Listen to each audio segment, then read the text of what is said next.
Guys, ayan, for today's video guys ay mag-skin routine muna tayo guys, okay? My skin routine. Okay guys, ang una kong ginagawa guys, ito yung ginagamit kong serum. Ayan guys, ito yung serum ko guys. Ganito ako maglagay guys, ganyan ako maglagay ng aking serum sa mukha. Sana tapos imamassage natin siya guys ng pagganito. Okay guys, ganito. Salamin natin. Ito ang salamin ko guys. Imamassage natin siya guys ng pagganon para nababanat yung mga wrinkles. Ayan, pag mga wrinkles, kulang pa. Lagyan pa natin, guys. Agad di ko sinimabasa yan, guys. My skin routine. Bago tayo matulog, guys, yan. Ayos muna tayo ng ating sarili. Tapos, ganyan-ganyan ko lang yan, guys. Tapos, next ko niyang ginagawa guys, ito yung pang moisturizing ko. Ito siya guys. Yan siya. Kita niyo yan guys. Ito naman next nating ilalagay. Moisturizing. Ganyan lang yan guys. Sorry guys, ay hindi ako perfect mag skin routine. Bihira ako nito. Sa akin lang to guys ha. Ito lang yung ginagawa ko bago ako matulog.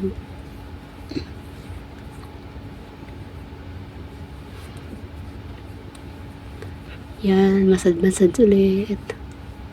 Tapos ganun ulit. Ganyan para mag-absorb yung moisture.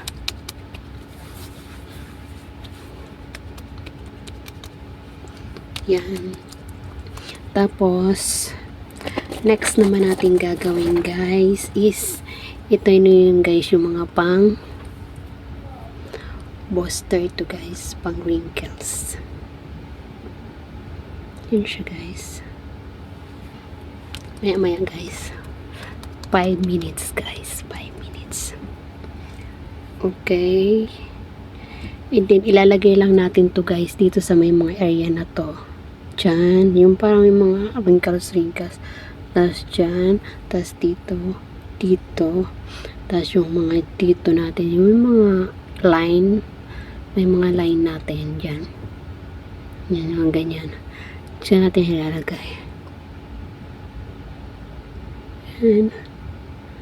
Huwag nating lagay sa may sa loob ng mata. Iwasan nating malagyan yung loob ng mata natin. Kasi delikado yan guys. Nakita ko lang to guys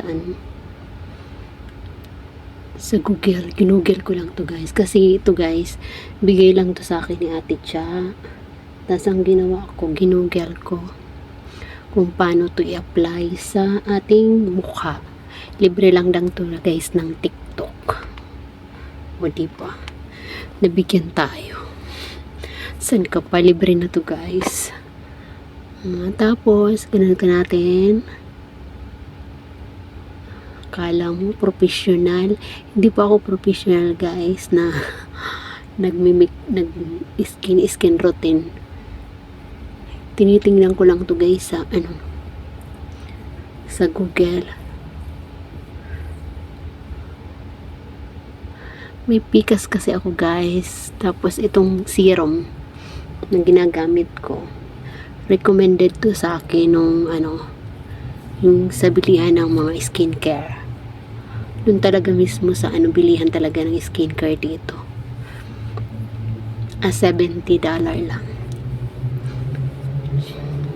para matanggal daw yung ano ko, yung pikas ko. Pero natanggal na talaga guys, wala na. Naka 2 months akong gamit nito guys. So, asan na ba yung serum ko? Saan ko ba nilagay? Oh, saan ko na nilagay yung serum guys? Tapos guys, sunscreen. Kailangan talagang wag maalis ang sunscreen. Pagkagising ko sa umaga, ito na agad yung ginagamit kong sunscreen. Meron pa ako guys, reserva niyan. O, diba? May reserve pa yan guys para hindi tayo maubusan ng sunscreen. Napaka-importante guys yung sunscreen. Kaya dapat umaga, every 2 hours, maglagay kayo ng sunscreen. Yung recommended sa akin ng serum ng yung bilihan talaga ng mga skincare dito sa Hong Kong guys. Sabi niya sa akin, i-maintain ko lang daw to, plus sabayan ko nito guys. Sabayan ko daw nitong moisturizing. Ayun nga, sa 2 months ko nitong nagagamit guys. Kitang-kita ko na yung nawawala na yung yung pikas ko. Nawala na siya. Dati guys, sobrang itim yan dito. Ang itim-itim yan guys. Tapos hindi ko lang talaga tinitigilan gumamit ng sunscreen. Dati talaga hindi ako nagagamit ng sunscreen. Tapos nung nagkapikas na ako, ayun, nirecommend sa akin na every 2 hours daw gumamit ng sunscreen. Tapos guys, ang gamit ko palang toner ito. Ito yung gamit kong toner, pero hindi ako guys nag-araw-araw mag-toner. Siguro lang, once a month lang ako gumagamit nito. Once a month lang ako nagto-toner pag sinisipagan ako. Tapos ito guys yung gamit kong mask. Ayan, ito yung gamit kong mask. Siguro sa isang buwan, 2 beses ako nito gumagamit guys. Sa isang buwan, wag naman araw-araw, wag naman sa isang para tipid-tipid pa. Yan. Ito yung ginagamit ko. Mga bili lang to sa akin guys ng alaga ko. Kaya swerte ko guys kasi may nagbibigay sa atin ng mga pang skincare. Tapos ito tingnan mo, binigyan pa ako niya ng reserva ng isa, binila niya pa ako. Mayroon pa yan guys, isang sunscreen na siya, yung para na siyang may maganda rin to guys. Rin to, sunscreen din siya guys, sunscreen. Ayan. Alternate ko to ang ginagamit kasi ito sticky talaga to masyado. Kahit pagpawisan ka, hindi talaga ito natatanggal yung sunscreen ito. SPF 50 guys, kaya dapat lagi tayong mag sunscreen araw-araw. Pagising mo pa lang sa umaga, mag sunscreen na. Tapos ayun lang guys. Yun lang naman ginagawa ko sa buhay bago ako matulog. Pero guys, hindi ako magaling pagdating sa skincare. Nagtatanong lang ako dun sa mga binibilhan ko nito dun sa shop ng mga skincare talaga. Dun ako bumibili. Hindi ako bumibili guys sa sa mga hindi puro skincare kasi natatakot ako sa mga hindi rin ako guys gumagamit ng mga yung mga toner, tapos yung mga Kojic, hindi rin guys. Kasi sobrang tapang, tapos nagkaka-allergy ako pag gumagamit ako ng Kojic, yung mga papaya. Kaya dab lang talaga ginagamit ko. Kahit sa katawan ko guys, dab lang talaga. Nakakadala na guys gumamit ng kung ano-anong mga product, 'di ba? Nakakatakot. Yun guys, yun lang guys bago ako matulog. Yan yung mga skin routine ko. Basta una nyo guys gagawin is mag-serum kayo, tapos sunod moisturizing, tapos yung mga panglagay-lagay sa wrinkles kasi tumatanda na tayo guys. Ayan, kailangan nating maglagay-lagay para hindi na masyadong halatang ating mga eye bags. Sobrahan naging sa puyat, kaka-cellphone. Ayan. Thank you so much guys for watching. Ayan, see you again my next vlog. Bye guys.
Guys, bigay ito sa akin ni Ate Cha. Ayan, panlagay dun sa mga may mga guhit-guhit nating mukha. Ayan, pang antay na yan, itching. Pampatanggal ng mga guhit-guhit, mga itching, kasi tumatanda na tayo guys. Maganda rin siya guys. Libre lang daw to sa TikTok. Inano lang daw yun sa kanya. Yan lang guys ang aking mga skin routine. Sana all my skin routine. Okay.